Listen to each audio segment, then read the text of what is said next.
ሰላም ጤና ይስጥልን የቀቢ ኒውስ ቤተሰቦች ትኩስ ዓለም አቀፍ ዜናዎችን ይዘን መተናል። አብራችሁን ቆዩም። የእስራኤል መከላከያ ኃይል አይዲኤፍ በደቡብ ሊባኖስ ወታደራዊ ዘመቻ ላይ የነበረ አንድ ወታደሩም የወደቀን ኢየሱስ ክርስቶስ ሐውልት በመዶሻ ሲሰብር የሚያሳየውን የፎቶግራፍና የቪዲዮ ምስል ትክክለኛነት አረጋግጧል። ይህ ምስል እሁድ ሚያዝያ 11 ቀን 2018 ዓ.ም በማህበራዊ ሚዲያ መሰራጨት ከጀመረበት ጊዜ አንስቶ በመላው ዓለም የሚገኙ ክርስቲያን ማህበረሰቦች ዘንድ ከፍተኛ ቁጣንና ውግዘትን ቀስቅሷል። እስራኤል በደቡብ ሊባኖስ ለሳምንታት ስታካሄድ በቆየችው ወታደራዊ ጥቃት ከፍተኛ ውድመት መድረሱና በሺዎች የሚቆጠሩ ንጹሃን መገደላቸው እየተገለጸ ባለበት በዚህ ወቅት የተሰማው ይህ ክስተት የእስራኤል ጦር ክፉኛ እያስወቀሰ ይገኛል። የእስራኤል መከላከያ ኃይል እሁድ ምሽት ባወጣው መግለጫ የወታደሩን ተግባር ከባድ የሥነ ምግባር ጥሰት ሲል የገለጸው ሲሆን ጉዳዩ በሰሜን እዝ በተገቢው የእዝ ሰንሰለት እየታየ እንደሚገኝና ጥፋተኛ በሆኑት ላይ ተገቢው እርምጃ እንደሚወሰድ አስታውቋል።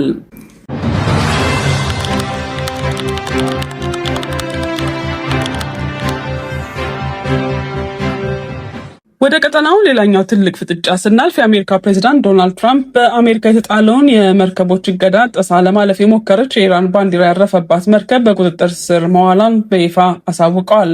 ፕሬዝዳንቱ እንዳሉት የአሜሪካ ጦር መርከብ ቱስካ የተባለችን የኢራን የጭነት መርከብ በኦማን ባህረ ሰላጤ ላይ እንድትቆም ለ6 ሰዓታት ያህል ተደጋጋሚ ማስጠንቀቂያ ቢሰጥም የኢራን መርከበኞች ይቀበሉ ባለመቻላቸው የአሜሪካ ጦር የመርከቧን የሞተር ክፍል በከባድ መሳሪያ በመምታትና ከጥቅም ውጭ በማድረግ እንድትቆም አድርጓታል።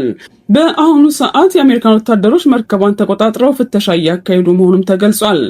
በዚህ እርምጃ ክፉኛ የተቆጣችው ኢራን የአሜሪካ ባህር ኃይል እርምጃ የታጠቁን የባህር ላይ ውንብድና ስትል ያወገዘች ሲሆን ለአሜሪካ ተግባር ከባድ የበቀል እርምጃ እንደሚወሰድ አስጠንቅቃለች።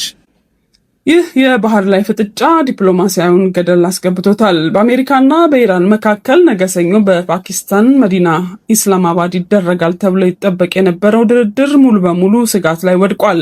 ኢራን አሜሪካ የጣለችውን የባህር ኃይል እገዳ እስካልተነሳ ድረስ ለምንም አይነት ንግግር ፈቃደኛ ለመሆኗንና ልዑካንም ወደ ፓኪስታን እንደማትልክ አሳውቃለች።